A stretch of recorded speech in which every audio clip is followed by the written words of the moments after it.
Welcome, ladies and gentlemen, to the podcast. My name is Jalen from Pop Culture Today, and this is. I'm sorry, Max. You messed up already. Episode 33. Sorry. Episode 33 of the PCT podcast. I'm gonna cut that out, so they're gonna know I'm laughing, but they won't know why. Oh my god. We hope you're all having a wonderful Christmas. We're actually pre-recording this the Tuesday before Christmas because on Christmas we want to spend time with our families and open up gifts and play video games and watch movies and stuff. So we thought we'd pre-record this. But with that being said, I'm joined by Max. Hello. Beautiful man. I'm also joined by Miguel. What's up? And Miles. What up? And yeah, so I mean, this is the end of the year. This is our last podcast of the year. I gotta say, it's been a great year. Especially like having you guys on. Has it though? Considering the circumstances, things could have went a lot worse. Okay, yeah. But I mean, at least for me, it was a pretty good year. What about you guys? I mean, how have you guys been? What have you guys been up to? Sorry, go ahead. I've just been working a lot. Got my schedule switched over to early bird, or AKA graveyard shift. I'm working 8 p.m. to 4 a.m. now. Dang. So that's fun. Dang, you're pulling a SpongeBob. Yeah. Oh, that shouldn't have been as funny as it was. Oh, Miles. This is our last podcast of the year and also Miles' last podcast. Miguel, how have you been, buddy? You know why I'm here, man. Don't try to cut me out. I've been alright. Like, as good as this year can be, so. Yep. That's what it's all about. Making the most of it, man. Pretty sure my luck's run out, but. Why'd you say that? Shoot. Got me a car. I don't know how I got the PS5, but did that. How the heck? How? See? OnlyFans. You don't have Miguel added on OnlyFans? No. Yeah. Dang. Dark chocolate 42069. Look it up. What about you, Miles? How have you been? How am I supposed to follow that up? I've been good, man. It's actually been a decent year for me. I'm this coming spring I'll be a year away from graduating. Nothing's slowing me down. And I've got an entire plan afterwards. And a truck of my dreams actually went on sale recently, so I might look into getting a job this next year. Nice, man. Nice. I'm gonna go myself a Cybertruck. Shut up. Well, we have this. This is why we're doing this now. This is why we're doing this. So you get the Cybertruck? Stop. Just stop. I will say, because there's a huge elephant in the room right now, and we're going to talk about it. Shut up. Oh. a bigger. I don't know about you guys, but I could go for some chicken. Same here. Quit foreshadowing into the podcast. Jesus, we're not sponsored, guys. You can't just keep saying the name without not seeing any money. That'd be great. If we get sponsored by KFC, I would sell my PlayStations for a KFC console. But I will destroy my PlayStation with an axe I have in my garage if we get sponsored. I'm not getting into this later. Right now, we have to talk about Cyberpunk. Okay, Cyberpunk 2077. It has been delayed again. The game isn't coming out until 2021. Honestly, that's probably what they should have done. You think? Yeah. Especially concerning the console area of the game, which is me. Let me just get up and stretch real quick. All right. I'm just gonna make this blanket before I continue. Is this a good game? Yes. Are there several problems that can be fixed? Yes. Is CD Projekt Red at major fault for a lot of the problems, and not to mention fundamentals that they advertised for so long in this game that aren't in there, that can't be replaced, and pretty much breaks the trust of all the people who had trust in them? Yes. That's how you there's really a lot feel. Of stuff that have exactly like there's a lot of stuff in this game. But okay, before I go in, I should say the good about this game. Are we doing spoilers? No. Let's keep it spoiler free. No, I don't think we should do any spoilers. No, the game is still very, very new. A lot of people either haven't gotten it or haven't decided to get it yet, or are waiting to get it. Okay, yeah. Then I'll just do very blanket statements on like the obvious stuff. First of all, Johnny Silverhand is the best part of this game, arguably. Like, exactly. I was gonna say, I thought when we first saw Keanu Reeves as a character in the game, I thought, here we go again. Celebrities being in a video game, being advertised to get it marketed. But then I actually played the game, and I'm like, this is not Keanu Reeves. This is Johnny Silverhand. Yeah, exactly. I mean, it makes personally, I think that it makes a very big difference when it comes to the atmosphere of the game, especially when you have Hollywood level voice acting in the game. You know, it adds to the atmosphere tremendously when it comes to character building and things like that. Ooh, I already know my answer for that, man. I already know my answer for that, Miguel. Wait, what was the question? What was the question? So what about your best girl? Bro, I'm sorry. Everyone online is like, Pan Am, bro, Pan Am. Judy is the way to go. There is no ifs, ands, or buts about it. There is every if and a big butt about it. And here's why. Oh my god. Thank you. I love Judy. I absolutely love Judy. I can see myself being friends with someone like her in real life. I want to marry Pan Am Palmer. For those of you who don't have the game or haven't played it or anything like that, these are two different female characters in the game that you can develop a relationship with throughout the storyline. And people have been simping over Pan Am Palmer, and I'm fully supported.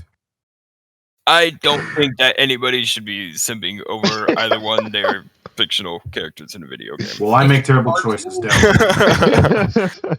however, when it comes down to play style and if you're truly trying to immerse yourself in the game, with whoever you're trying to play as, the choice is yours ultimately. I don't know, this game is incredibly immersing. Like, it's something I can get lost in for hours, and I did get lost in for hours, especially because of the music. The music in this game is god tier. There's not a song that I was listening to while I was on my bike or in a car, and also the driving is a whole vibe. If you're going somewhere far away and you turn on the radio, it is a whole vibe. I could have an entire game just based around that. I don't really like the driving for motorcycles. That's kind of but that's what driving stuff is pretty cool. Driving's a vibe, and I also had so many songs that I memorized. Like, if I hear a song, like there's, that song on the radio you hear that no matter how many times you hear it, you never skip it. Mm-hmm. I've got so many of those in this game. No Save Point by Run the Jewels, easily one of my favorites. I will say, I mean, for me at least, I'm playing on PS4 Pro, so it's not like I'm playing on a base PS4. Like, my console's only a few years old. But how many times does it crash? Bro, before this latest patch, it would crash. I counted like 5 or 6 crashes in one day at one point. Ridiculous. Okay, that's 5 or 6. That's the same for me as well. Absolutely ridiculous. I'm playing on, the next gen. See, that's very valuable input on it though. Like, especially when you're contrasting, the differences in what people are playing on. From what I've heard, a lot of my friends that have, PlayStations, whether they have one of the newer ones or, one of my friends has the oldest PlayStation that there is, or the oldest PS4 model that there is that he's running. Mm-hmm. Does he have what on it? Uno? I have no idea. I can tell you, just from someone who's got a Slim, the first day I played it, this game looked, and I mean this with every ounce of love, garbage. It looked terrible, bad. Bro, I literally, and I'm sorry for calling you off, Max, but I literally felt like I was playing a PS3 game. I literally felt like I was playing a game from a decade ago. Go ahead, Max. Well, yeah, that's what I've heard for a lot of the reviews by people that play on console. But I mean, that's one perspective of it. I think the only one that plays it on PC here. Mm-hmm. How's it for you? Personally, I haven't run into a single crash. I've run into maybe 2 bugs where I had to restart my game to or not like restart, like reset the game, but quit exit out of the game and open it back up to fix them, but nothing game breaking. I haven't had any save files corrupted, which has actually come up recently with the 1.5 patch. Apparently people on PC, when their save file is getting over 6 or 8 megabytes, the save file gets corrupted. Yeah. Oh, that terrifies me. If that happens to me on my PS4, I can't do a corrupted save file. I take too much pride in those. Yeah, neither can I. Well, I have a program set up that's every time it's detecting a new save file added into the file directory where the save files are, it's creating a backup in another folder for me, just in case something like that happens, because there's no way I can go back from that. Bro, all I have to say, and I told Miles and Miguel this earlier, I have about 72 hours on the game. If my save, and like I'm currently like, because I'm gonna put out a review of Cyberpunk 2077 on the channel. The reason why it's taking me forever is because I am going through literally everything the game has to offer. I've been at the very end, the last mission, the point of no return, for literally like 5 days now, simply because the no save point. Exactly. Simply because I'm going through every single side mission the game has to offer right now. And wow. I swear my game ever, like, if my file corrupts, I'm not finishing it. Apparently what's causing the major increases to save you a little bit, give you a little bit of a guidance with it. Apparently what's mainly causing those like major increases in your save file is lots like looting everything you see, and that's like the only way to do it though. Stuff. But the thing is, you can get rid of that if you have the upgrade to turn all the junk into scrap or whatever. The upgrade to turn all junk into scrap. That's what I have that. Okay, I have that. Exactly. And it helps, but it doesn't completely eliminate the problem. The problem also stems from crafting and upgrading and stuff like that. It takes more memory, and it adds that on. Hopefully we'll see a new patch soon where they get rid of that, because I think what's going on is they're trying to keep people from modifying their save files to give them access to things in game that you wouldn't usually be able to have access to. What I'm hearing is, but from what I've heard, it's only a PC problem. I haven't heard anything on it being a console problem yet.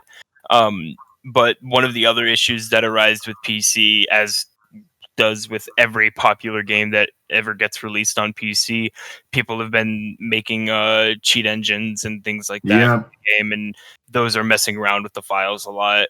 And I think the developers really are just trying to prevent people from ruining the game for themselves, instead of fully exploring and seeing what their creation has to offer, And I understand that, but I also don't know if that's their intention with that. I also don't know if it's an intentional corruption.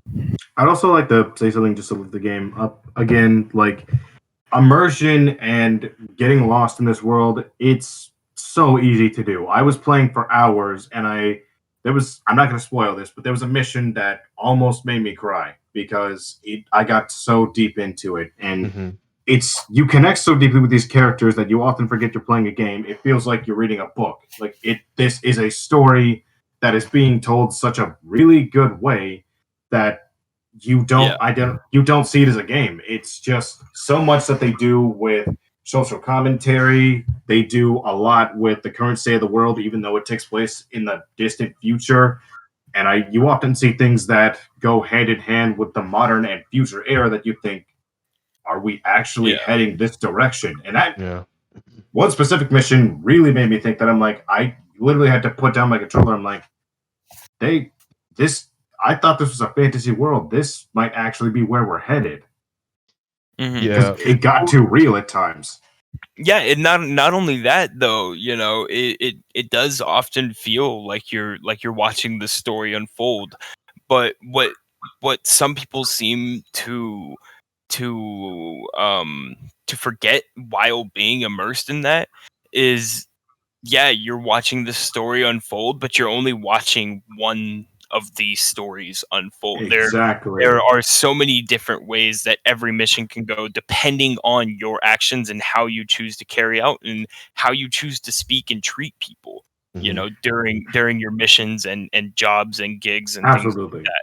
You know, it's also not that this game can't be fixed. Any problems I have with the game right now can be fixed. And they will be, because they're not just going to give up on this game. It's more so like how it was mismanaged, because this is the one thing that people call back to, and I completely agree with this, and this is one of the things that made me angry. It's not so much that I don't like the game for this, it's more so I don't like what they did to the game. Like, Cyberpunk is in a sense the victim of marketing. And what I mean by that is, so they marketed this game for so long on past consoles, PS4, Xbox One. We knew that for years going in. And then the PS5 and Xbox, I don't even care to remember the name of it, Series X. Sorry, Xbox fans. I was one of you at one point, but not anymore.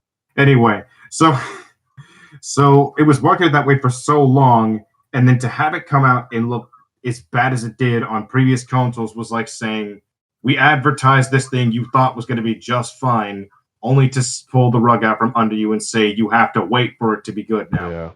Yeah. Well, I mean, you also have to understand, like, the amount of work that it took to get the game even to where it is now.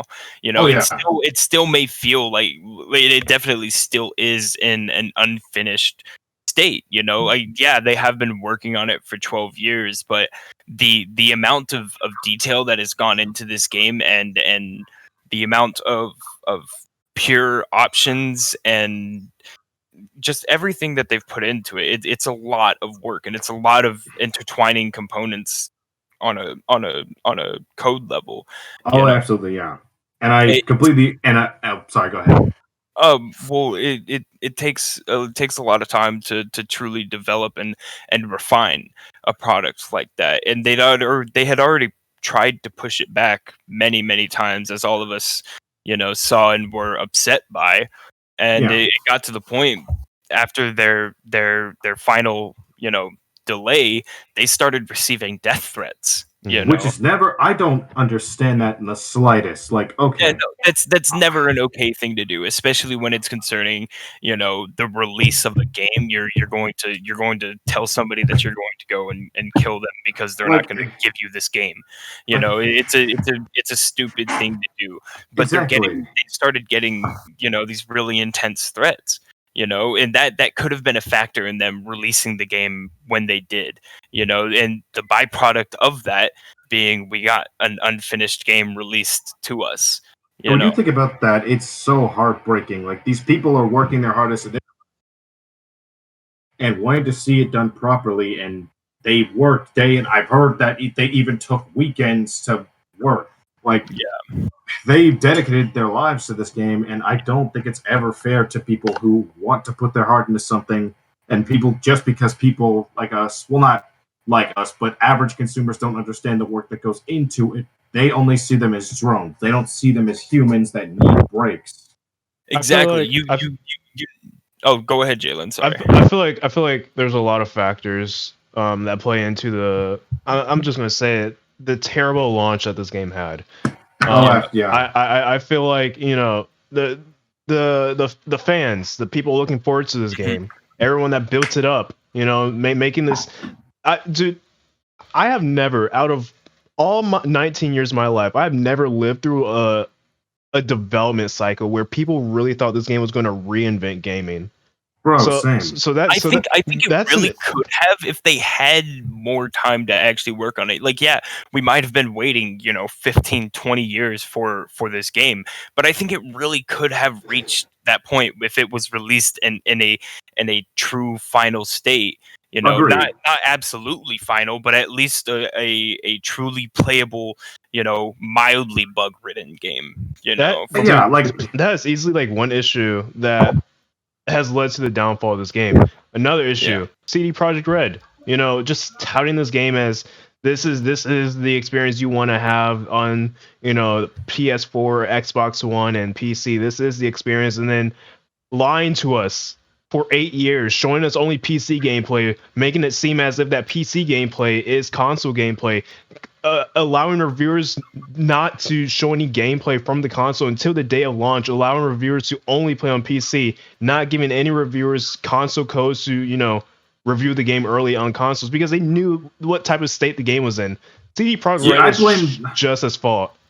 I blame that section of the import. I don't put the fault of the people who were trying to arson the game, and I know you don't. No, it's definitely more of a corporate issue. CD Projekt is definitely more. Oh, they can say that they weren't pressured into releasing this game. If CD Projekt Red truly had their way, this game wouldn't have came out till next year. Oh, absolutely. And not to mention, delays. Don't get me wrong. I was excited for this game to come out, and yes, I was upset at delay. Am I going to be a psycho like the others and send death threats? No, I would have lived if this game got delayed till next year in September. That would have been fine. Like I get it. Like you might have been mad for a little bit, you might have been upset, but that passes. You're still going to be excited to play this game when it finally comes out. It's the same with Elder Scrolls 6. Exactly. It got announced almost a year ago, and people like me who are deeply invested in the Elder Scrolls world, in the lore of that world, we have been waiting for a new Elder Scrolls since Skyrim came out. And no matter how long it takes, we're always going to be ready to play the newest Elder Scrolls. And I think as much as I would like to say I love Cyberpunk 2077, take away the bugs, right? Every game has bugs. Take that away. Yeah. As much as I would love to say that this is a great game, I just can't. As much as I would love to say, because I'm a dude, I love sci-fi. I love Blade Runner and Dread. This game is the embodiment of those movies that I love so much. Which is absolutely. And it's awesome. But playing this game, it's like I didn't get anything out of it, I guess. It's just like, for me, it felt like another generic RPG. It just didn't feel like anything you hadn't played before. The game loop is very, it's very, generic. There's nothing revolutionary about it. Get quest, do quest, get reward. Yeah. Go here, get quest. Like that's a fact. Like I didn't think this game was ever really going to be that earth shattering. I thought it was going to be a good game. I thought the team behind it was going to make it good. I just thought this is going to be a good game because I was excited for it to come out. And the reason I hyped it up so much for me was because I'm a huge cyberpunk genre fan. I never thought this game was going to be like God tier. I mean, it very well could have been, but I just thought this is going to be a good game that's going to be a love letter of a genre that I love very much. Yeah. And it was... I wanted to talk about the irony of the release of this game. Oh God! I want to take into account the world that the game is set in and the problem that it seems like they're trying to expose. When capitalism is taken too far, money rules everything. And literally, you walk down the street in Cyberpunk and everybody's trying to sell you something. Oh, sure. And then the company, dodos. CD Projekt Red, the irony of it is that they did every possible thing under the sun that they could do to pay to get this game the hype that it got. They advertised it everywhere that they could. They spent tons of money to make sure that people wanted this game so that they could make money in off of it in turn. And that's where I see just the irony in the game's release. This game about how capitalism taken to the extreme is bad. Spending money on everything, using money to solve every problem is not the best way to solve things, and yet this company is using money to solve all their problems. For years, even excuse that. Oh, sorry. Go ahead, Jalen. For years, and like kind of bouncing off what Max just said, this game is a mirror of reality. It really is.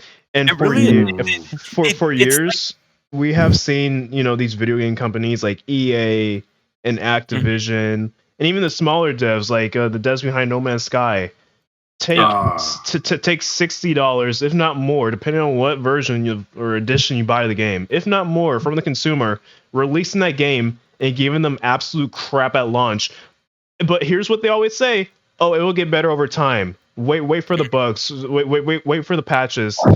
When was the last time you ever got a game that was? That is one thing I love about everything that's happening right now. As weird and messed up as it might sound, I'm glad that this is being exposed. I'm glad that people are taking issue to this because for sure. We as consumers have grown so accustomed to accepting crap. Yeah. For accepting $60 crap, but the catch is it is going to be better in a few months. Yeah. if I'm going to spend $60, if not more, on something, I would want it to be in the best shape possible. I'm not asking for it to be perfect. I'm not asking for it to be perfect. There's going to be bugs in every single game. However, I don't want to spend $60 on a game that was built for a platform I'm currently playing the game on that crashes 5-6 times a day, game breaking glitches. I have to reload checkpoints. And this is a first world problem. This is me complaining about this is dumb compared to the grand scheme of things. But if I'm ever going to spend $60, if I'm going to spend money on anything, I will want value out of that. I don't want to spend $60 and the chance to play it 3 months from now when it's fixed. Yeah, that's completely understandable. And I think honestly, from my personal opinion, I think part of the problem lies it feels and it looks and it sounds like this game was more focused towards the PC group than it got attention for making it console compatible. It's the same when what was it, PUBG first came out on console. I don't know if you guys ever played PUBG on console when it first came out on the Xbox. I couldn't. I tried. It was terrible, right? Bad. You had massive FPS drop. It was just another company trying to push their game further out into the market. Yep. And it was just. I feel like the PC side of this game got a lot more attention than the console, but that also could have to do with PCs having more variety in what you can actually do to fix your settings. Yeah, to not only settings for visual performance and stuff like that, but what PCs are able to handle as opposed to consoles, which are generally a lot more locked down than a PC is. You know what's really sad about that, and I'm gonna end this on a happy note. But you know what's really sad is that there's a problem I've been having since I played the game, but and it still hasn't stopped. I would go to a shop where I gotta sell some stuff that I picked up. And I would stand there for about 30 seconds waiting for the door to render. I couldn't even walk in. Really? I'm not kidding. Yeah, PS4, the texture pop-ins are insane on PlayStation. Half of Night City didn't even render when I was riding my motorcycle. Oh, wow. It got bad. The only place that's the best rendered is probably out in the Badlands. Oh, jeez. Jalen, you're what I ran into. One complaint that I do have. Yep. Oh, sorry, Miguel.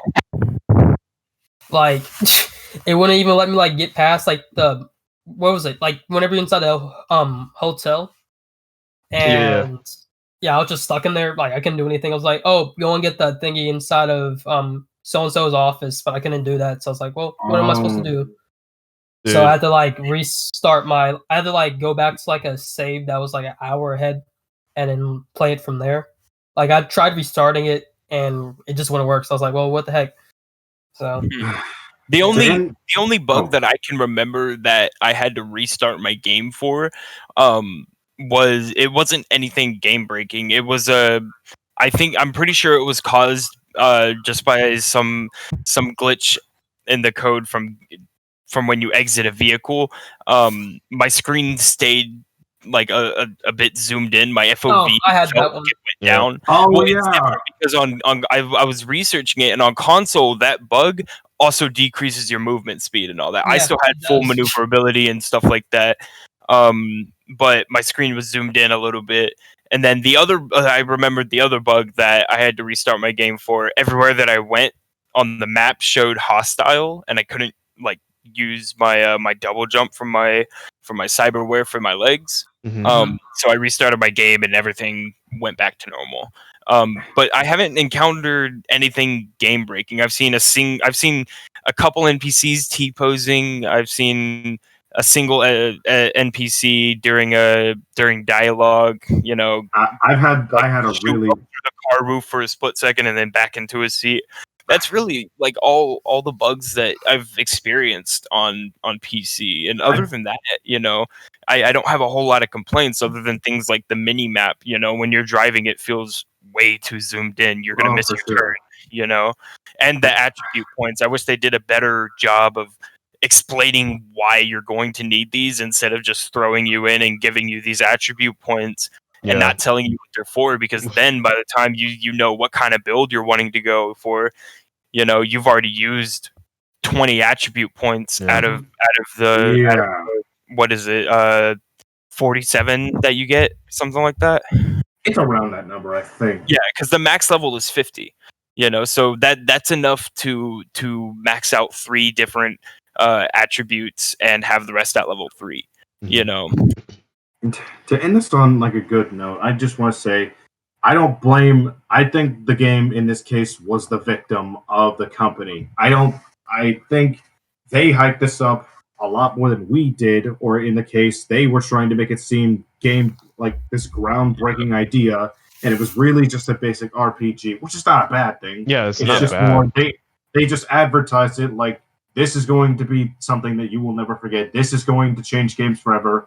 We're telling you this, and that's what they wanted us to believe. Now, the only thing that was game changing about it was that you could edit private sizes. Yep. I want that to be carried over to every other RPG I play from here on out. Yes, agreed. If nothing else, it is very needed. You know, to truly develop the role of your character. It really immerses you in the world. Very essential. I want that and studded dildos to be in every RPG I play from here on out. Shut up, Taylor. No, but like, if I'm being serious, like, I guess this is ending on a good note as well. If there's one thing, or not one thing, if there's a few things I want to come out of this launch, don't mismarket your product. No matter what your product is, whether it's a video game or a movie or TV show, never mismarket it. If your game isn't running stable on a certain platform, you show that off. You be transparent with your consumer. You never, ever let them know what they're getting into. Yeah, you know, exactly. It's literally, it's the same as taking a job in that game. You know, you want to know what you're getting into. Your fixers will tell you all the information you need about a job. That's the whole point of it, is that you need all of the information. You need to know what you're getting into before you go off and dive into it. It's dangerous. So it's making a purchase. If you don't truly know what you're getting into, you don't truly know what you're gonna get.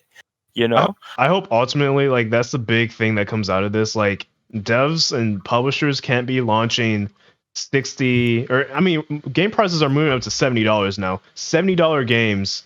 That's insane. I think it's broken. Very reasonable, you know. If Cyberpunk was $70 and I paid for that, and that was a state, dude, you would have been mad. I would have never pre-ordered a game after that ever again. But I think that a game should only cost anywhere over like $70 and up if there's never going to need another update to the game. That's the thing. For $60, I'm not going to pay that much. Like 60 is already pushing it for me. It's hard for me to convince myself to pay $60 for any game. You know, if the game's like $70, it better come with some kind of collector's edition. Yeah, or something. bro. These game devs really make me work the streets, bro. This is crazy. Yeah. Well, they've been doing it slowly but surely. You know, all games, or at least the majority of games, have been trying to find more ways to get money out of people. You know, when like say for instance, way back when, right? Mojang was the original creator of Minecraft, right? They got bought out by Microsoft, right? Everything was good for a while. They were making a lot of updates to the game. And then all of a sudden on the console version of the game, you have all of these microtransactions, you know, because they just want to monetize off of it. You know, to be fair, the game on the console edition already had the microtransactions and stuff beforehand, but now it's, you know, been plastered everywhere. Like whenever you load up the game, they're like, "Oh, here's some Minecraft stories," so you could go and buy the skin or texture pack or whatever. That's one reason. I know this is kind of sidetracking, but that's one reason why I used to play Minecraft a lot, just because it was just that game. But like now whenever I launch it up, it's like, dude, it doesn't feel like Minecraft. It feels like I'm being forced to buy this game again. Well, the original microtransactions were just like, cool skins. Yeah. You wanted a skin, you wanted to look different, you pay, $2. There you go, you got the skin that you want. But now, you're trying to convince these kids and teenagers that they need to pay, $10-15 to unlock this little map or adventure story or whatever. Like I said earlier, dude, we as consumers have grown accustomed to shitty practices, and that is true. I gotta say, like, that's why I love that CD Projekt Red. Albeit is it really their fault? That's up for debate. But that's why I love the fact that this is such a topic of contention right now, because this is showing consumers nothing but you spent $60 on something that wasn't finished. You spent $60 on mediocre, and we as consumers, like, if in a normal world, if it wasn't 2020, Cyberpunk would have launched and we wouldn't have cared. If it launched like this, we would not have cared. But the fact that more people are home, the fact that more people are spending time playing video games, and you got nothing else to do. And this was the game. Was like the game. People have a lot of time to pick stuff apart now. Yeah, I agree with everything that you guys are saying, but like personally, I can't share the opinion purely. I just haven't run into any of those game breaking bugs. Which is fine. Which is completely fine. For me personally, the advice that I would give is that if you're playing on PC and you're wondering if this game is worth it or not, that's ultimately up to you to weigh the pros and cons of it. Yeah. It's a $60 game and it's not fully finished, but on PC at least it's not that buggy. It's not that game breaking. You know what's funny? And I want to then wait a few months. Yeah, if you're on console and you're thinking if you're trying to decide, whether or not you should get this game or something like that. Wait till February, because they're supposed to in January they're releasing a huge patch, and then in February they're releasing another huge patch. And it's supposed to fully just make it work on patch. We'll see. Watch for the updates and watch for people's response to those updates that are also on console. You don't just want to see CD Projekt Red saying, "Hey, we fixed all of this. You can buy our game now. It works." You want people's opinion of that actually have the game and that have tried out these new patches to for them to tell you if it actually works or not. Yeah, and get that second opinion. You know what's funny about this? Go ahead, buddy. Oh, sorry, go ahead, Joe. I was going to say. Go ahead, Miles. All right, go ahead. No, you. All right, I was going to say, it's funny because I'm actually slowly migrating to PC gaming because I love kind of how it's structured. I love that that a $60 game one week could be $10 next week. Not because it was bad, but just because of the sale. Yeah. And also, you also have things like buying game keys off of people for cheaper. Yeah. Exactly. Stuff like that. And before we move on, I'm just going to say, I believe in Cyberpunk. I'm not just going to say, this is trash, I'm done. I'm going to wait and see. I'm going to let it incubate a bit more, and then I'm eventually going to come back to it. For now, as it is, I still love the game, but I know it can and will do better. Yeah, 100%. And I'm currently working on a review for the game. I'm taking my time with it. I think I said this earlier, but I have 73 hours played on the game across 2 saves. And one of my saves is 70 hours long. He's flexing how much he's endured to all the pain, all the pain. No, he's doing it for all of us. No, but I'm seriously taking my time with this. I want to experience everything this game has to offer. So I'm going through all the side quests and side missions and stuff like that. I'm like I said, I want my review to be authentic and as valid as possible. So I mean, this review probably won't come out to like the middle of next month. But if that's what it takes, then that's what it should take, because I don't want to make a review saying, oh, Cyberpunk bad, PS4 don't buy. I really want to it's more than just the bugs. It is a game with a story and a narrative and gameplay. The gameplay is awesome, and so there's a lot of aspects of this game that I do enjoy. It's just like there's a lot of aspects that I don't enjoy at all. And so this is a game that I'm definitely going to let marinate a little bit. But expect the review relatively soon. I'm not going to give a release window. Just expect it. I'm gonna pull a CD Projekt Red. It'll be ready. Delay. It's coming when it's ready. There, I'm gonna pull a CD Projekt Red real quick. So God, the burn. Yeah. Also, one thing I forgot to mention. For people deciding whether or not to get this on PC, it does have performance issues.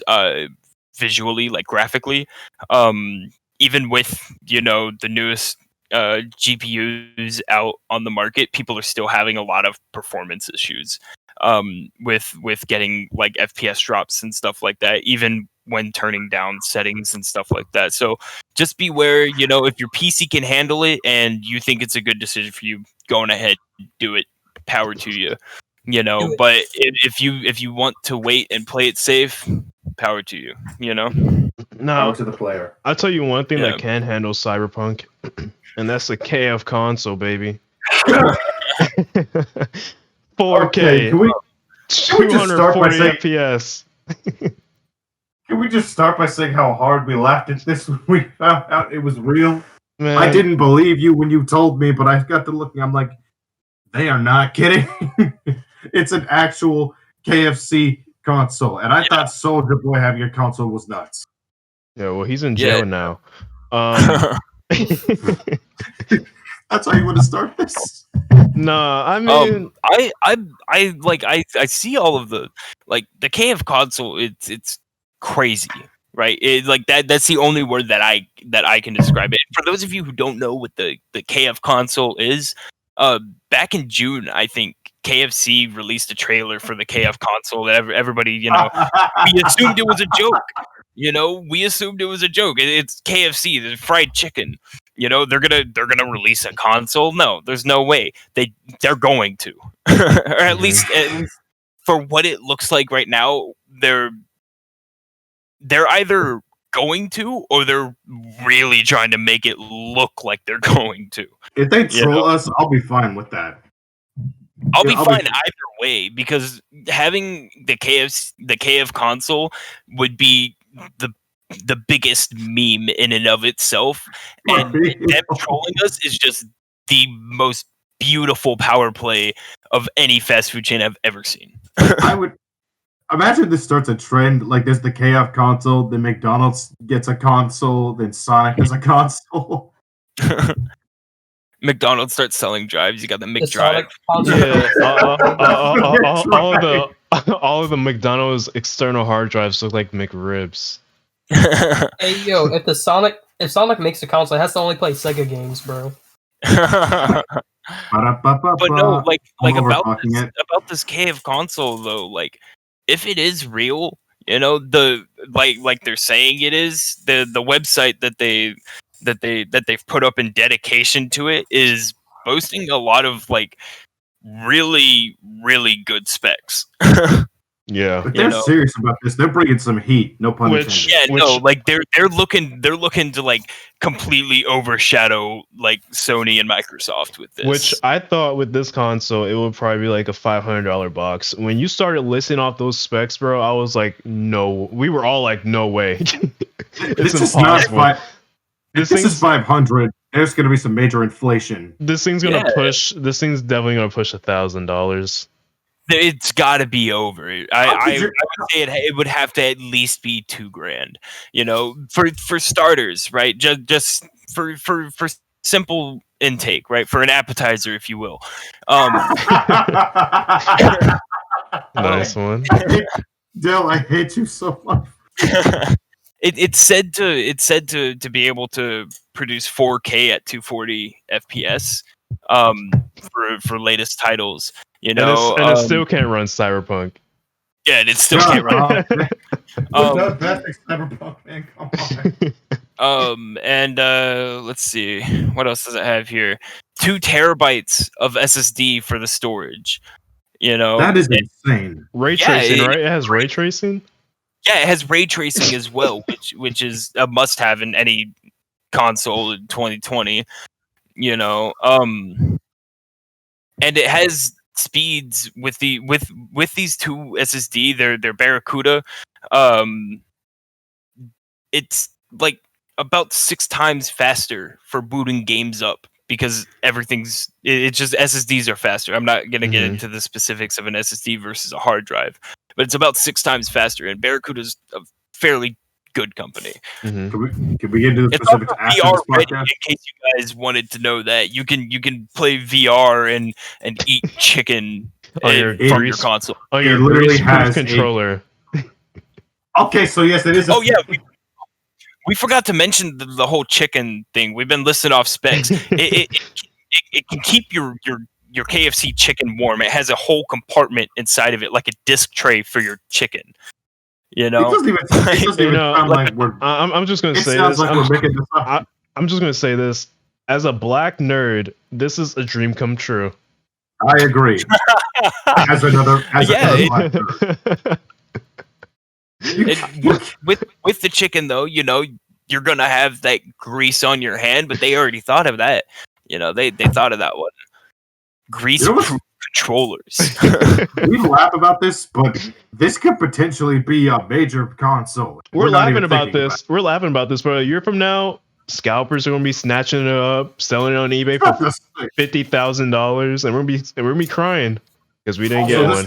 Then, like it's hard to tell either way because like on the website that they made, you know, it has all the logos of the teams that they're supposedly working with to create this, you know, down on the bottom of their website, like a credit site, you know, like citing their sources.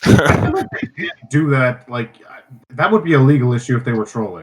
Yeah, it definitely would. Like this is a company using another company's logo, you know, on their advertisement. You know, I don't think they could actually legally. I'm not sure of the legalities of it, but I don't think that they could do that if it wasn't, you know, real, or unless those companies are in on it too. You know. I just have one question, and this needs to have an answer. Can I play a game and keep the chicken warm at the same time? Well, I think you should be able to. The way I think the heating works, hear me out. The way I think the heating works, I feel like the cooling system like dissipates the heat to the bottom, like the actual compartment where you can put your chicken, and like the heat that your games generate keeps your food warm. I'm telling you right now. Bro, that would be awesome. I really think that's how it's configured. We also didn't mention that Cooler Master is the ones that designed, you know, the whole thing with it. You know, apparently it's a mod team led by a legendary Swedish craftsman, Timpele. You know, that's the team who designed it. Like they supposedly have a whole team that's actually working on this. They have names here. They have logos. Like I think it might actually be real. All I'm gonna say is let me put in a game so I can overheat my freaking console so I can heat up.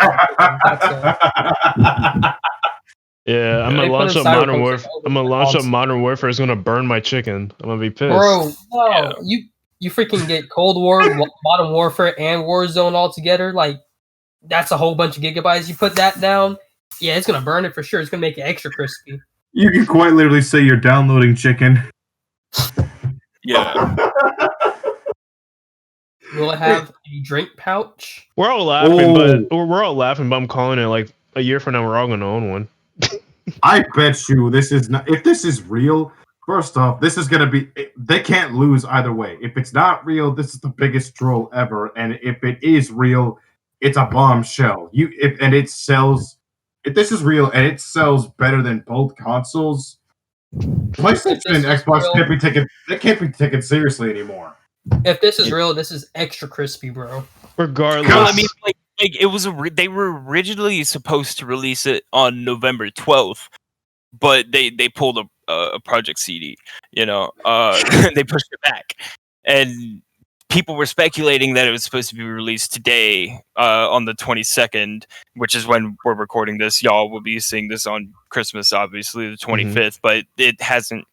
We haven't heard any news of being able to like pre-order it, or else that'd be all over the internet. Okay, you might as well just call this video the roast of Cyberpunk. You might as well just call it that. I didn't know Cyberpunk was chicken. Mm-hmm. You see what I mean? if this is real, how would they freaking sell it? Will I be able to go to KFC and be like, "Hey, can I get the KFC console? Can I get the number 5 as well?" They'll most likely have like a dedicated website. But honestly, I don't think that like this is a console competitor. I feel like this is just a glorified. It's just a PC with a KFC brand on it. Problem. It's a glorified microwave. It's a. I said air. Okay, hold up. I said air fryer. None of you believe. I literally have an air fryer that looks exactly like this. I will say, regardless if it's real or not, KFC won. It's marketing. Yeah. It's marketing. Basically. Well, yeah. Not only that, like we've only talked about like the simple things on it. You know, it's supposed to be basically equivalent to an Intel Core i9. You know, the 9980. But there's no way. Yeah, there's no way that I don't think that if it's real, there's no way this cost under $2,000. There's I feel like, absolutely no way. The only thing that they don't give us is what graphics card is in it. The only thing they don't give us is the chicken. Yeah, true. You gotta get it's sold separate. I'm saying if I get this thing, you best believe the advertising worked because I will get some chicken to play to like while I'm hooking this up. Hopefully we don't get something half-baked like Cyberpunk. See what I mean? This is just a roast of Cyberpunk. Shut up, Jalen. I know what you're thinking. Also, I feel like the reason I think this is real is because this would be an expensive troll. Like, they could have just gone to their Twitter and had a very funny concept like this. I don't think it would have been an expensive troll at all. You know, I think that this entire thing could have been done for free. You know, it's free to tweet from your Twitter account. You know, they could have buddies at the other companies that are like, hey, y'all want to help us, you know, prank the public masses? I'd be on board with that. The tray is called the Chicken Chamber. Yeah, the Chicken Chamber. Yes. Call it by its full name. Thank you. I love this. So I'm wondering where the button's at. There's only one button. Mm-hmm. There's like nothing else. Like I said, it's a PC, bro. You're gonna be able to hook up your mouse and keyboard. Also controller too. Well, going back to Cyberpunk and our next section, I thought personally before Cyberpunk released, before it was actually released to us, that it could have been a contender for Game of the Year, which was obviously not the case, especially considering it was on none of the leaderboards.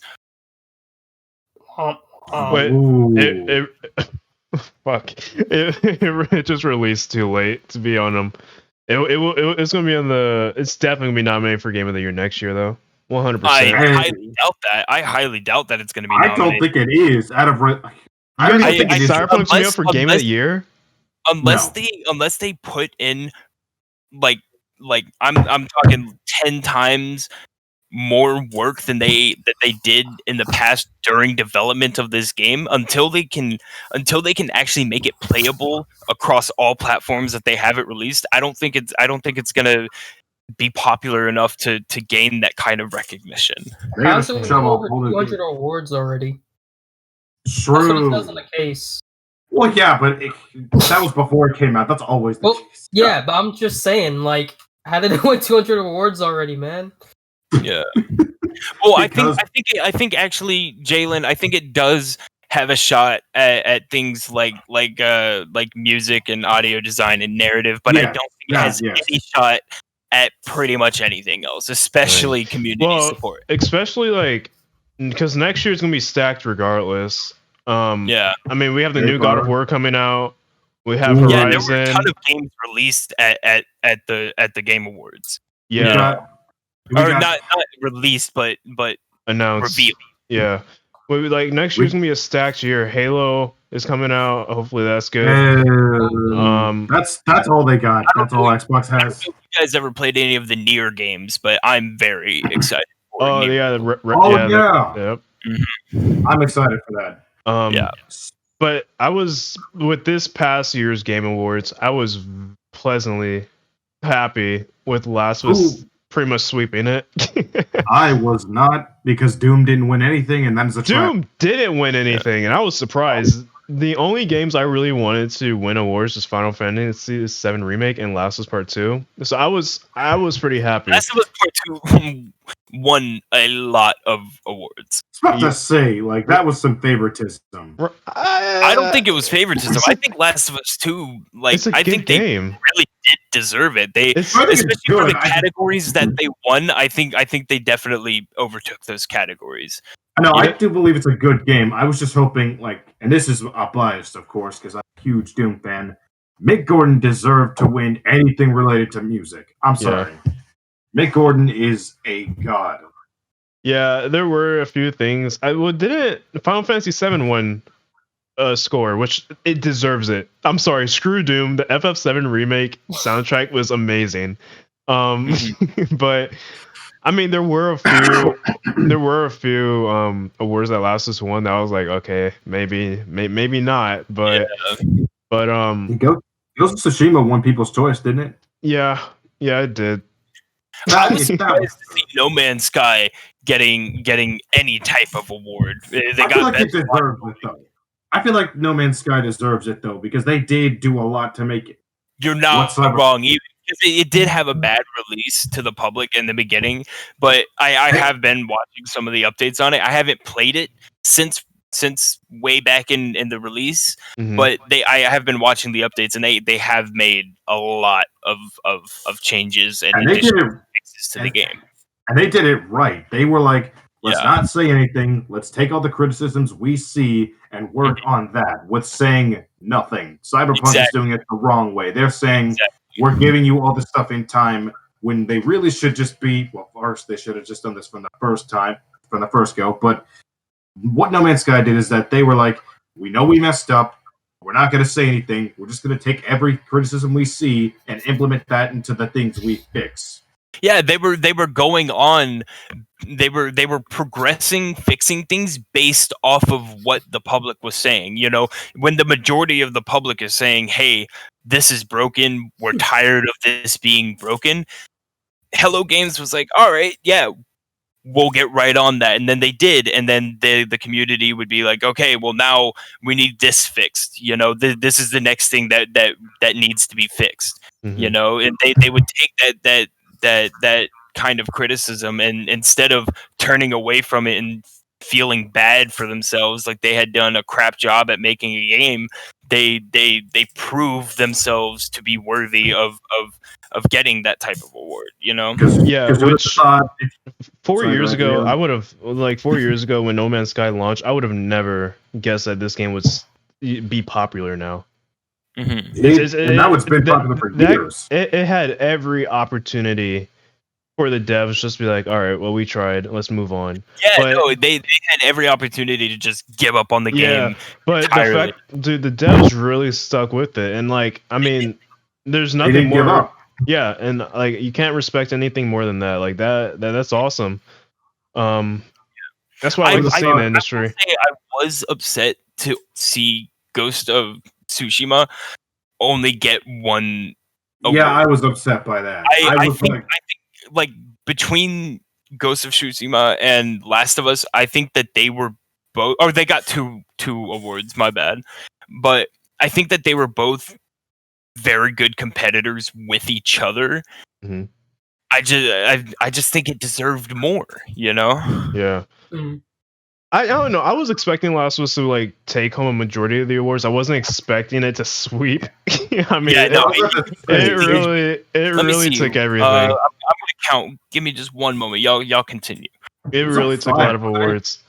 And coming from a person like, I've stuck by The Last of Us Part 2 ever since that game launched. Like, you know, I feel like people were mad about that game for the dumbest reasons, and I was, from a like, I have my criticisms with it. It's not a perfect game in my eyes, but like from a narrative perspective, it's a good story. The gameplay's great, the graphics are great, sound design's great, music's fine. Like, it's a good game. It is. Yeah, like they had 11 nominations and won 7 of them. Yeah, dang. That's crazy. They have literally over a 1/2 ratio of winning what they were nominated for. That's not usually seen. When you look at the other games that have awards, they're falling at like a 1-4, a 1-5 ratio. It's crazy. And it was a sweep, and it was super impressive. It really was. But the game itself was also very impressive. Oh no, I like the game. It was one. Yeah. It was a very stacked year for games, so like regardless, it was going to be like, for me at least, because like I said, for game of the year at least, I really can't speak on all the other games, but like it was really down to the wire for me for Final Fantasy and Last of Us. Like it was really hard for me to say which one was better and which one deserved it more. Yeah. I think the problem with Final Fantasy going up against The Last of Us is that the Final Fantasy, like, yes, it has a very committed base of supporters, and it's been well established for a long period of time. Mm-hmm. But I think because it's been established for a long period of time, people that used to be very committed are either not playing games anymore or no longer committed, and a lot of the newer generation of people that are gaming and really getting into this kind of environment, I don't think they're getting too far into Final Fantasy to really get grappled by people who have been playing it for ages. And that was one of my things. Like I like itself. It's just I did not know where to start and still don't even know where to go. I played the latest one and I didn't even know, like, this is a game that's been generations upon generations. Like, you could be like 27 now and you could have fond memories of Final Fantasy. I can never have that because I wasn't even alive when the first Final Fantasy came out. Exactly. And people have been fans of this game forever. So it's like, you could be a fan, but you can't really understand it fundamentally in a sense that other people have. Because this game has been around forever. Yeah. Like, I played Final Fantasy VII.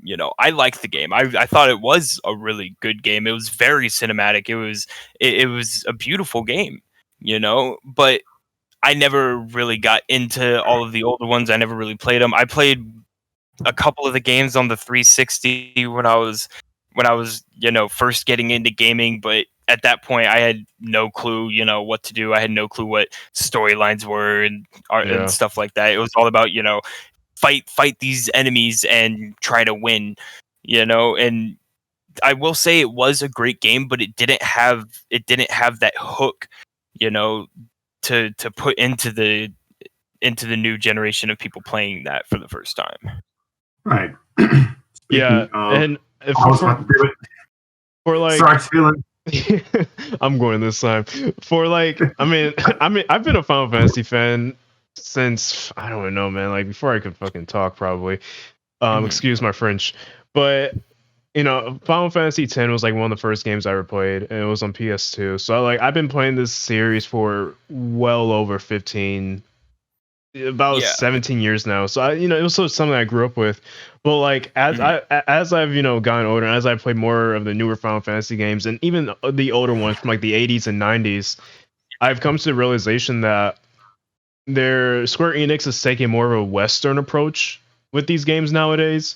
What do you mean by that?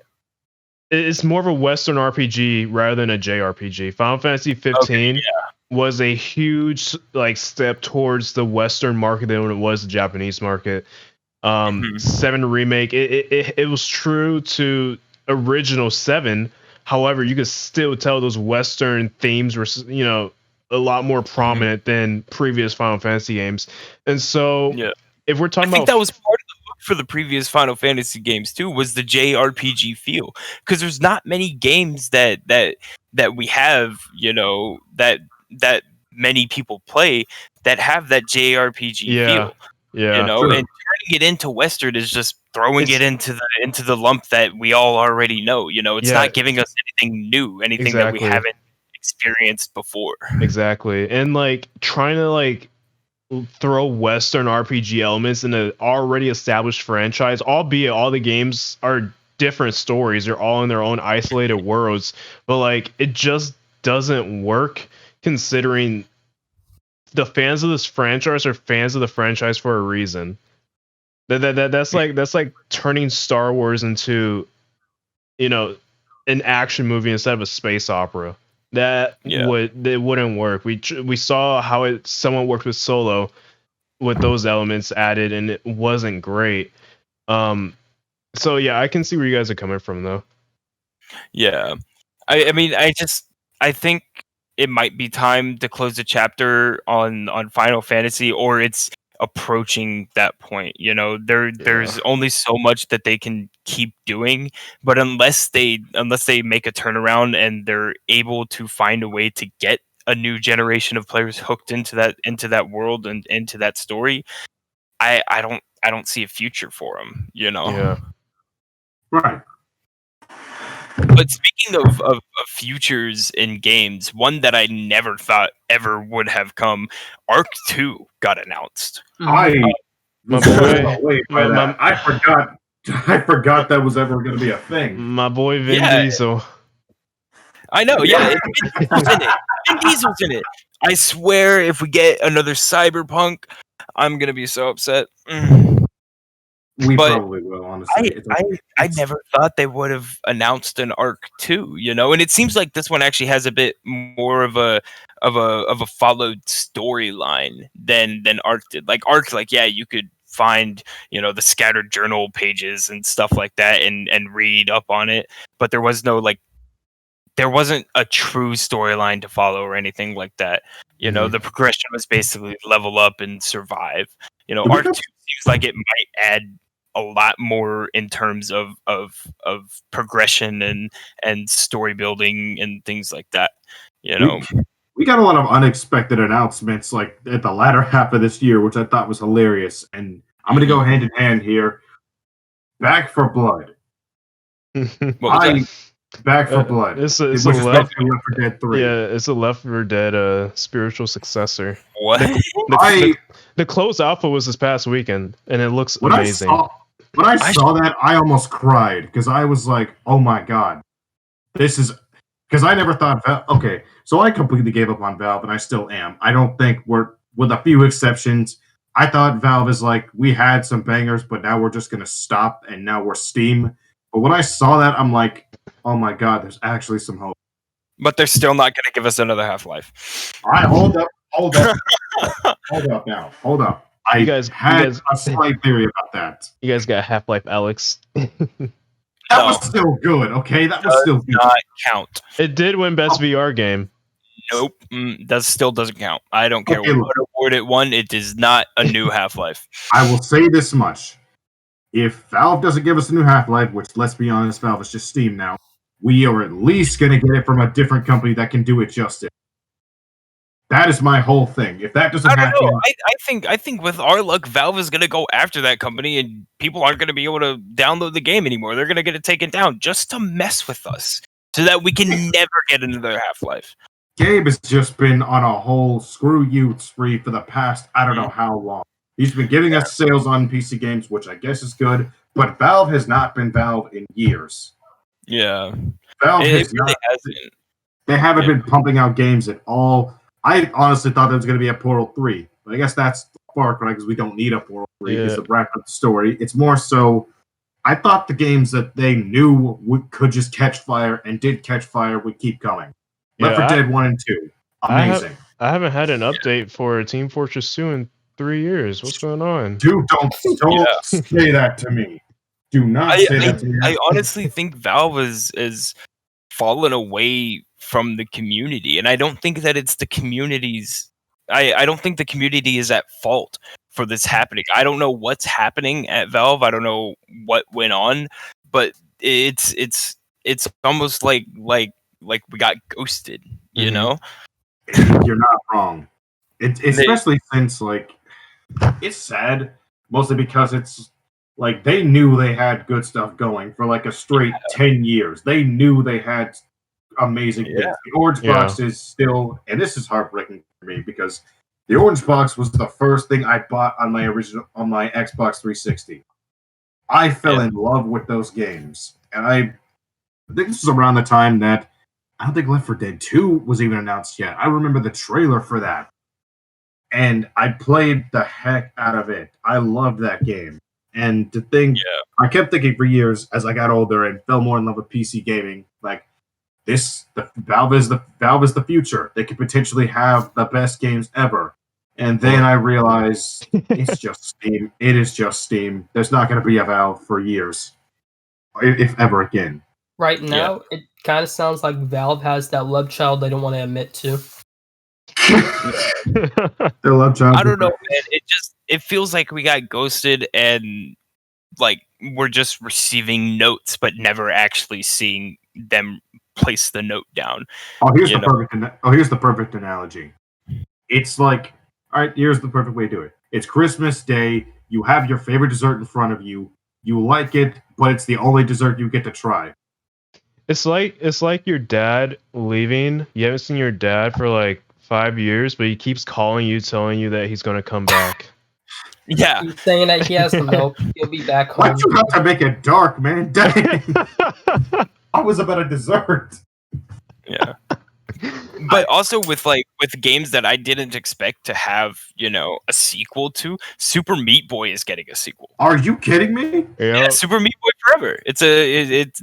They're making it for Nintendo Switch, PlayStation 4, 5, Xbox One, Series X, iOS, Android, Microsoft Windows, and Linux. Like, they're literally releasing it on everything.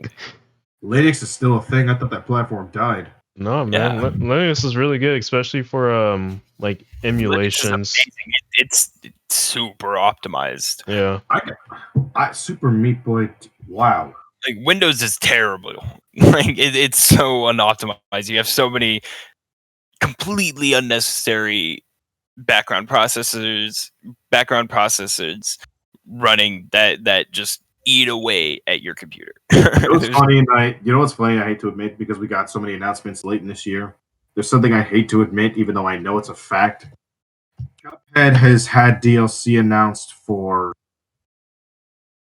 I don't know how long, but it still hasn't come out. Wait, what game? What was it? Cuphead. Oh, Cuphead? I've been waiting for that DLC all year because I finally beat the game 3 months ago. I played Cuphead for 10 minutes like a year ago and have not touched it since. I absolutely refuse to. I'm just waiting on the Netflix TV show. I have a $2,000 PC and I don't trust myself to play that game and keep my PC safe at the same time. You probably shouldn't. I got some. That's the kind of frustration you can't just recover from. You got to take a minute if you play Cuphead. It's like Dark Souls. Like, you're one hit away from killing the boss, yet they pull some shit because the program knows that you're about to win, and they're like, no, screw you, and then it kicks your ass. It's funny because that's always the case with either fighting games or boss battles. It's like, it knows you're about to win, so it pulls some stupid stuff. Yeah. Just to crush your happiness. Yeah. But no, like, Super Meat Boy Forever, though, like, it was announced back in 2014. It was supposed to be like only on mobile, as the sequel to Super Meat Boy. That's what it was announced 6 years ago. But like, after they announced it, there wasn't really any talk of it ever again until now, when they're like, "Hey, it's still coming, but it's coming for everything." Bro, I can't imagine the kind of stuff that's going to get it. Just what else is coming back? Because there's a bunch of stuff that's coming out of the grave. Super Meat Boy, Back 4 Blood, which is like the predecessor to Left 4 Dead. There's a lot of stuff that's like just coming out of the grave and like we are good too. Minecraft 2. Shut up, my god. No. Oh wait, Overwatch. Technically, Overwatch 2 is coming out next year. That's right. I don't know why this needs to be an Overwatch 2, but I guess so. There's already thousands of different Overwatches on the market. You know, absolute like. There's hundreds of ripoffs everywhere of Overwatch, and I'm getting tired of seeing them pop up on my Steam store page. I really am. I kind of am too. Everything is Overwatch, which is already a new age version of TF2, which perfected something that can't be copied. I'm gonna keep saying that Overwatch is just TF2 but modern day. That's all of it is. It's just a fact. I will say this. This console generation, just from like the 2021 and the games we know that's coming out in 2022, like it's gonna be a very stacked time. And I mean, I already know I might have to take it out a loan for all these games I might want because. But never mind. I'm not making the Cyberpunk mistake. I'm not making the Cyberpunk mistake. I'm waiting until the games come out. I don't know if I'm a pre-order games from now on. I'm gonna be dead serious. But I don't think I am either, man. I don't think I can. But I don't know. It's that risk you're willing to take, I guess. I mean, obviously, once that new God of War game gets put up for pre-order, I don't even need to see the gameplay for that. I'm pre-ordering it. Yeah. God of War has, in my opinion, always delivered. You mean God of War? There's not a single God of War game I can say I don't like or isn't good. I love all of them. Even Ascension? Love Ascension it. Was good. It's Ascension a good game. Good. Yeah. Chains of Olympus, Ghost of Sparta, 1, 2, 3, the new one, like they're all great games. Yeah. Mass Effect is apparently supposed to. Oh continue. Yes, that's one. I saw that one. It didn't get confirmed, but it was like a hidden message almost. They were like nudging it to us without actually saying anything. You know, I figured that was gonna happen because it's been in the rumor mill for months, if not like a year now, that Mass Effect Trilogy remaster was coming soon. Mm-hmm. There is something I'm hoping for next year that I don't know if we're gonna get it, but it's definitely a possibility. And this is a perfect. I'm really hoping for a new Star Wars Battlefront. I was honestly hoping you would say Silent Hill. Oh, dude! If Silent Hill could actually come out, that'd be amazing. Hasn't that been in the works? Silent Hill movie? Wait, what, Miguel? You said y'all trying to watch the Silent Hill movie again? Miguel, stop.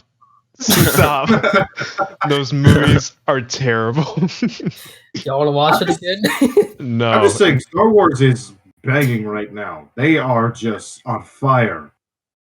They got all the Disney Plus stuff. That play Among Us. Apparently, there's a new map coming. So and it's coming to console, Xbox. It's already on.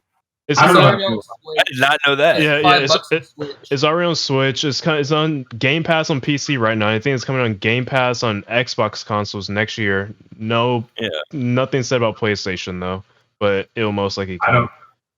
I'm telling you guys, I'm probably gonna just migrate to PC for all this. I still got my Switch. I'm honestly gonna go join the light side. Yeah. I don't know, man. I kind of fell off Among Us.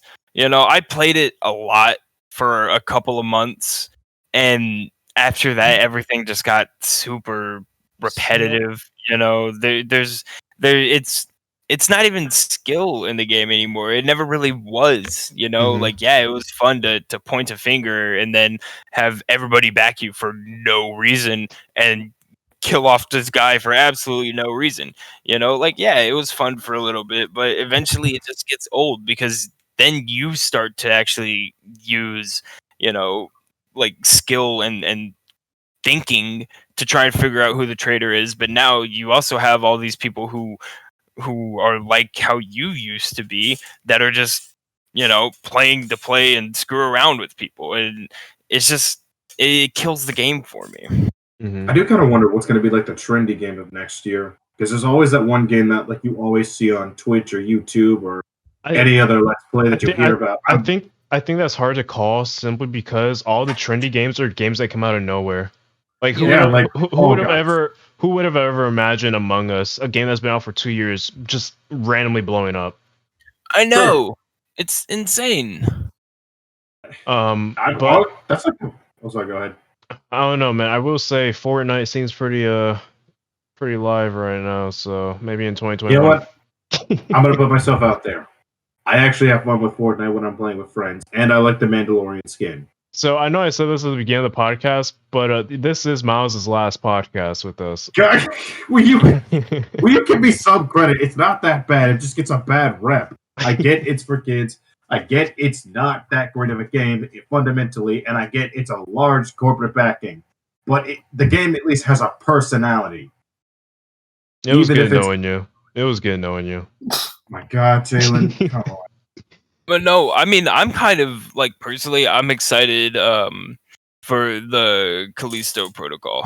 Oh yeah, by Glenn Schofield, and yeah, which it looks a lot like Dead Space. Yeah, well, I mean, he was the producer on it, you know. Go figure. It's a sci-fi survival horror, you know, and with the insane popularity of whatever it was called, the horror game that came out that everybody was talking about. Alien Isolation? No, it was like new. I can't remember what it was called. I'm pretty sure it won photo something plasms. I vaguely know what you're talking about. I'm like trying to remember. Phasmophobia. Phasmophobia, that's it. Yeah, almost like plasms. Yeah, no, I haven't played the game. I haven't bought the game. I haven't even watched anything on the game. The only thing I know about the game is that it's a co-op survival horror, and everybody that I have contact with has been asking me if I have it and if I want to play. Mm-hmm. And like, I don't know, it's something about just everybody coming to me about it. I just don't want to even touch the game. He's scared. Well, no, like, but I'm excited. I'm excited for this new one because I was a very big fan of Dead Space. You know? Yeah. He's just scared to play it. With the exception of Dead Space 3, that game sucked. But yeah. Speaking of space, I had to try. Let's talk about it real quick. Oh, isn't everybody excited about the Elder Scrolls Online? You just killed it. You just killed it. Come on, man. Give me this. Go ahead, Miles. Let's hear what you guys say. I'm really... Hold on. I'm just saying, I'm really... He's getting his notepad right now. I'm really excited for everything Star Wars is doing as of late. And it's making me really happy that I can actually be happy to be a Star Wars fan again. Because it's been a hot minute since I've been happy that I'm a Star Wars fan. Last time I was happy. Talking to all of you guys in this group makes me wish that I was like that I had gotten so much more involved in Star Wars when I was younger. It's never too late. Like I never made that bridge. You know, I wish I did. I had all the opportunities. Like, my uncle was a huge fan of it. I would watch movies with him. He bought me Star Wars books. I just never made that bridge, and I'm so upset that I never did. You know, listen, man, listen. Get Disney Plus. It's never too late. Yeah. I was gonna say it's really not. You could watch everything Star Wars. Everything Star Wars. We could just consider you like a better fan the entire time. The thing that makes me mad is like, why aren't the movies this good? Like the last 3 movies. Listen, man. The only I live and die by this. The only good Star Wars movie Disney's put out is Rogue One. Rogue One. Yep. Yes. Like down. Say what you want about Force Awakens. It's a good movie, but it's a New Hope. Let's be real. It's that rehash. It is. Say what you want about Last Jedi. The 3 movies were just like money grabs, pretty much. They were. You know? They were poorly written. Disney had the IP. They saw money with it, so they said, "Hey, Star Wars, let's go." But also, easy reason as to why the movies aren't this good. It's because they weren't made by fans. Yeah, true. The Mandalorian is made by people who love Star Wars. Yeah, I miss all the old school freaking lightsaber fights, bro. Like none of the lightsaber fights nowadays seem, they don't seem good. that somebody's going to fix that. I know for a fact we're going to get something in the future that gives us justice. Especially Yeah, with the amount I of don't know if series you guys coming. watched Animaniacs, but they had a whole little song about re-releasing TV shows and reruns and remaking it with small changes just for money. I actually need to watch that.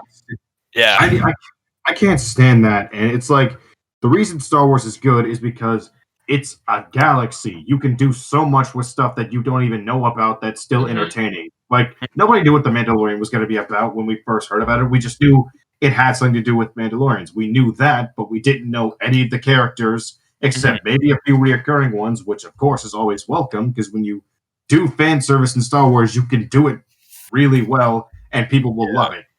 Yeah, that's one thing that I do really admire about Star Wars and the I guess the franchise of it as a whole is the amount of work that has been put into it and the amount of time that they have dedicated to that work to making this entire world, this entire universe where they have all of these explanations for all of these things and yet there's still the unknowns that are slowly coming to light, and it's been going on for who knows how many years now that Star Wars has been out, and there's still answering questions that people have in a unique and interesting way.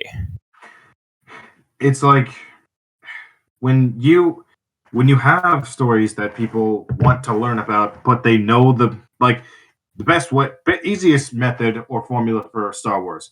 You have this universe people know about, but you have characters people don't know about. Use that galaxy as an engine to tell this story, and it works.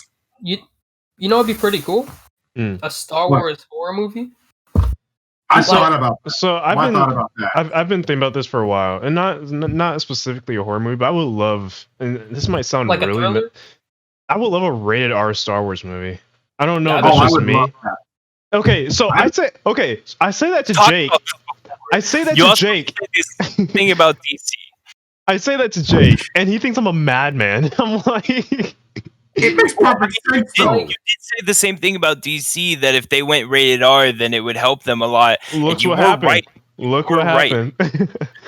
Like Joker what I'm gonna say is like, there's not gonna be that much blood on it because lightsabers they just cut you in half and there is an exception to that, and I thought about this. Because Jalen, you told me about this at one point, and I thought, how could you make it work? And I know exactly how you could make it work. So you remember the Darth Vader scene at the end of Rogue One, right? Mm-hmm. That was terrifying, but it was awesome. Mm-hmm. Like, you could have that sense of dread even if there's not a lot of blood. And my idea was, what if you had a team of people that were being hunted by Boba Fett? You could do a lot of horror with that, because it's Boba Fett. If it's people that have no chance, that's horror.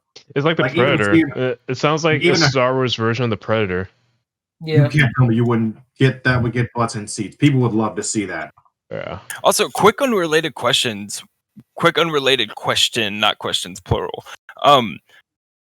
Would a lightsaber technically cauterize a wound? Isn't it plasma? Yeah, it cauterizes immediately. Oh wow. That's why you got so many hands missing, and arms, and legs, and heads. Yeah. I remember vaguely some of the old school Star Wars movies, and I played Lego Star Wars as a kid. I was really into it, but I just I never got into the world itself. Not like I did Elder Scrolls, and that's where I compare y'all's fascination with Star Wars and mine with Elder Scrolls. It's similar, even though it's two completely different worlds. We still have that same fascination and that same desire for understanding of that world. Yeah. You could easily jump into the world if you want to. And if you ever do, let us know, because we will answer any questions. And don't bring up around Jake.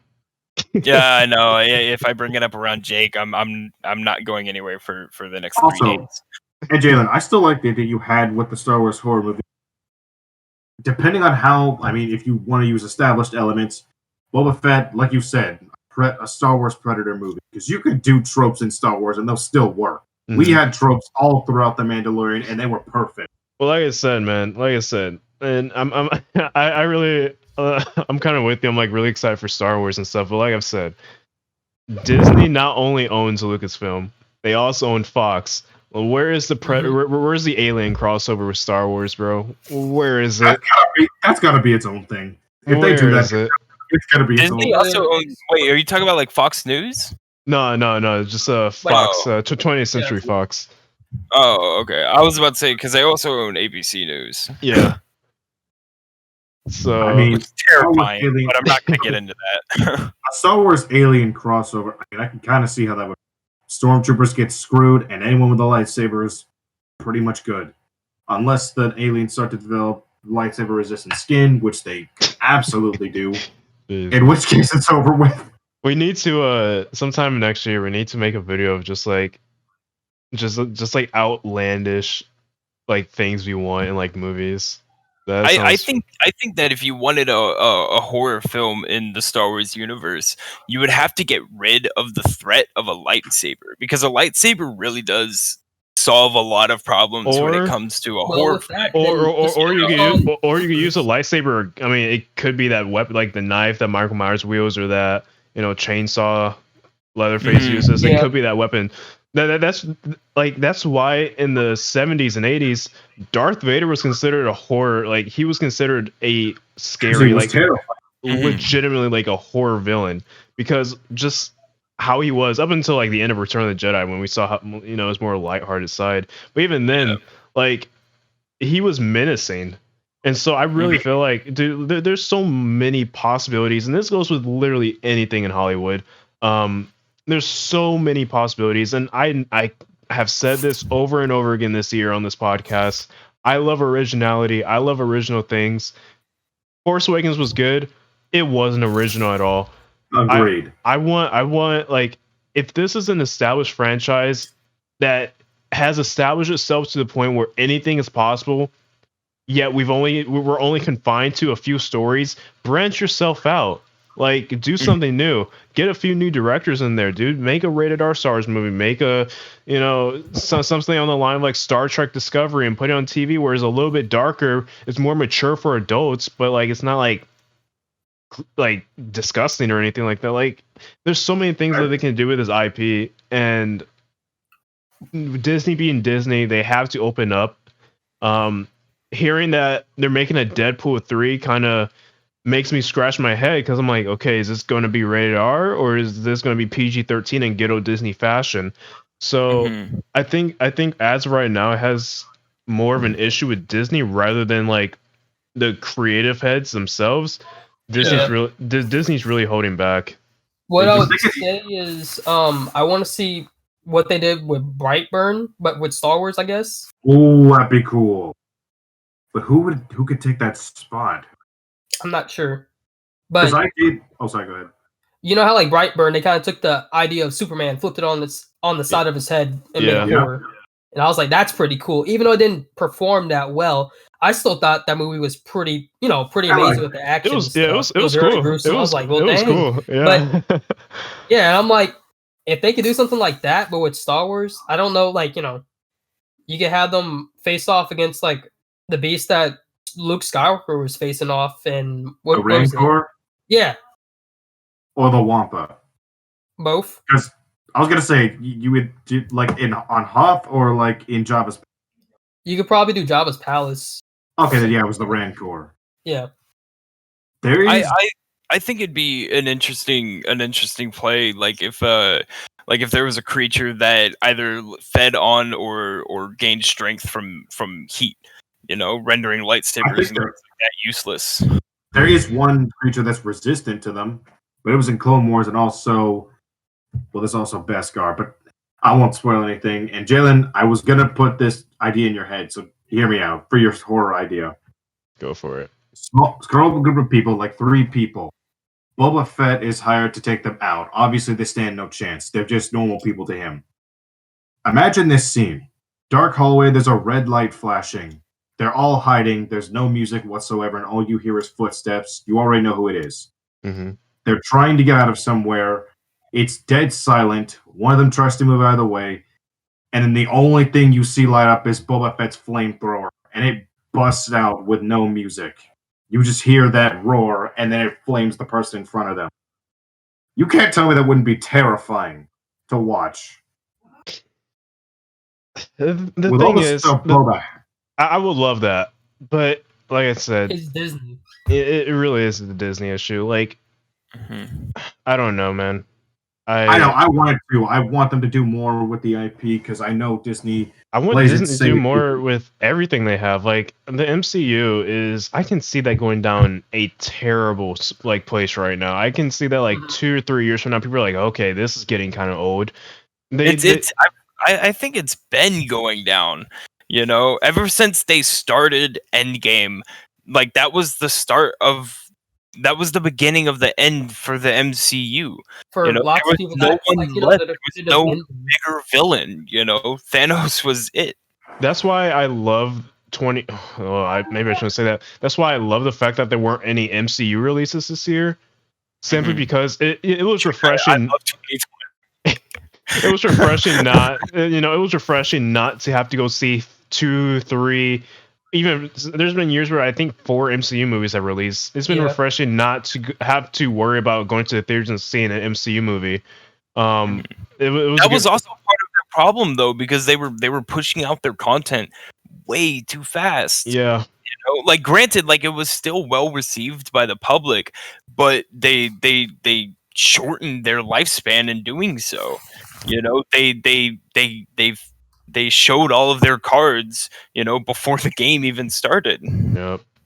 So true, and DC may have a turnaround because one in 1984 is coming out Christmas Day, and I'm looking forward to that. Yep, get your HBO Max subscription ready. It's ready. I already got one. And also, I don't think we need another cinematic universe from anything. No, we kind of already got a fill with MCU, and they were thinking of doing the same. Well, people theorized they were doing the same with all these different Star Wars shows, and I'm thinking, I kind of don't want that. Weren't they trying to do with the Mummy, the Dark Universe, or something? That's good. That's gone. That was dead in the water. Yeah, I know. I know it's been in the water, but like that's what they tried to do. It's like, nah. I don't think it's going back. I don't think it's not. And I was kind of looking forward to that too because I thought it was cool. And then what's it called? The people that made Annabelle and stuff, they had their own little. Oh yeah, the Conjuring MCU universe. Type thing. Yeah. I don't get that. Which I don't know, man. Like I said, Hollywood lacks originality, and I hope in 2021, something changes. I guess. I mean, most likely won't because. I mean, even game. According to The Simpsons, it's gonna be war in 2021. I mean, yeah. Oh man, I joined Simpsons, man. They had a episode about the election and stuff like that. And if you've seen any of their predictions so far, if you're superstitious about it, I've joined the Air Force at the wrong time. Dang. Well, see you guys on the battlefront. Yo. I hate you so much. But so what are everybody's plans for Christmas coming up?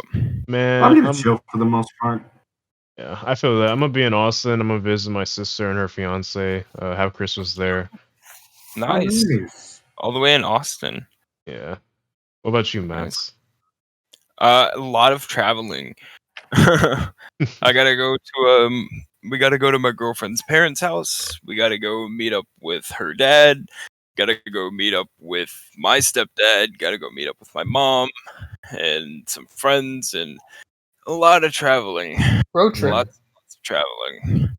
What about you, Miguel? Yeah, I mean, kind of a road trip, except I get to do all the driving because I'm the chauffeur. Hope you love coffee. What about you, Miguel? What are your plans? Gonna stay home. Probably go to my grandparents' house for like Christmas and have dinner there too, though. Yeah. It's just all in the area. That's what's up, man. But yeah, dude, it's crazy to think that it's not over yet, but this year is pretty much over, and I don't know, it felt like this year would never end, I guess. But with how much stuff's happening in it. Yeah, 2021 is gonna be crazy, whether it be like our personal lives the channel or like video games and movies, whatever the case may be, like next year's gonna be very stacked if everything goes as planned, and it's gonna be interesting to see. 2020 has taught us anything. Things have a tendency to not go to plan. Yeah, but if anything, you gotta be very flexible. Yeah, I'm optimistic regardless. I still think, yeah, things have been bad, but you also got to take the good happens. Like, yeah, we are still in a pandemic, but I also think it's not all bad. Like, a lot of good came of this year too.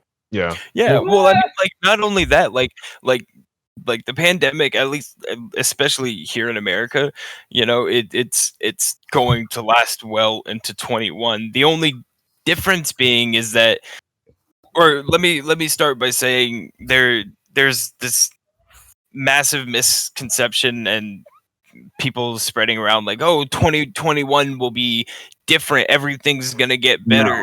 No, things are gonna be the same. That's not how time works. It's not like a new chapter, it's just another it's day. not like, you know, the difference being is that we have a lot more knowledge now than we did at the start of all of this stuff happening. You know, we have a lot more precautions and protections and things that we can do to lessen the effects of what's ongoing. Yeah. It's not like on New Year's Eve or something like we're gonna be like, oh, Happy New Year. Oh, mask off. We all good now.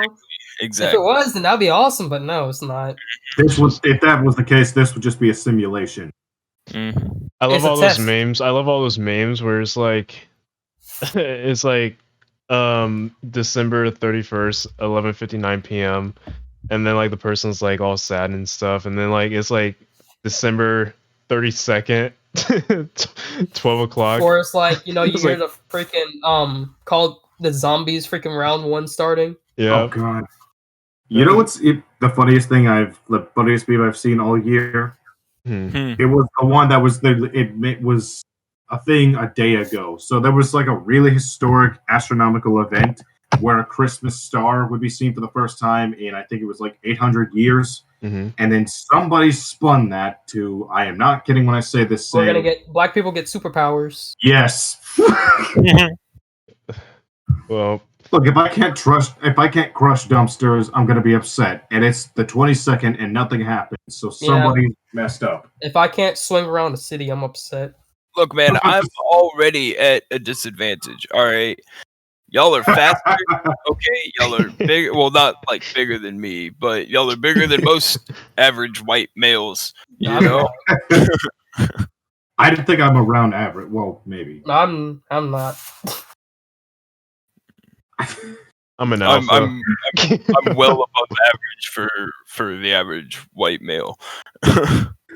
Oh man, it's the average like white European descent male. Okay, yeah.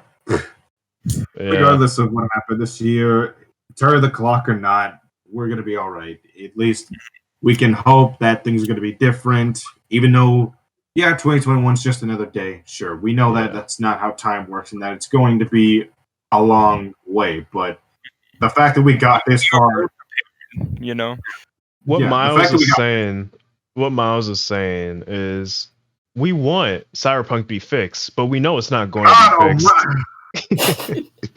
See, I tried to do a good note at the end, but you just had to. But no, speaking of Cyberpunk though, like I think it would be amazing if it got fixed. You know, even though I don't experience many issues on PC, I would like to have all of my friends that play it on console be able to have those conversations with me where, you know, we're talking about all the good in the game. I want to see be able to have that same level of understanding. And that being said, though, if you guys want to experience it on PC, drop by my apartment, hop on. You know, it's completely different.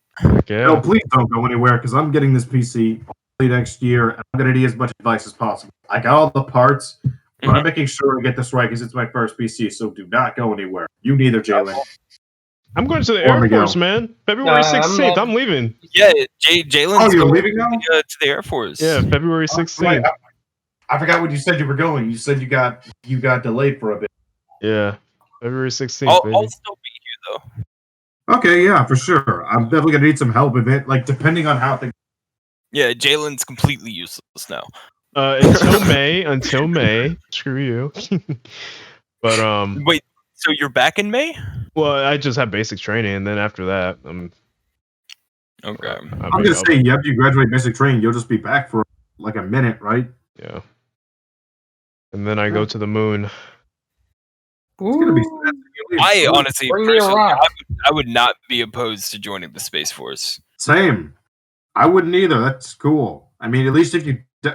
I've said this before, and this is not an insult in any way. If something goes wrong on a spaceship, I'm not going to have any regrets. I went out in a spaceship. That's awesome. Mm-hmm. Rocket blows up. I could literally be called a rocket man. Hey, I don't know. I'm I'd just be content to be a participant in anything involving the new knowledge of humanity. You know, like if Elon Musk told me that I've been selected to go to Mars for the first colonization, I don't care how big the risk of me dying or something going wrong is. I would have helped in furthering the knowledge that we possess on inhabiting it. You know, if my death, you know, gave them insight, so be it. I'm cool with that. You know. Nice. Noble. Me personally, I played Fallout, so I think I know how to start a, you know. No, what are you trying to say? Is cut for space. But honestly, yeah. I kind of am too. I get it.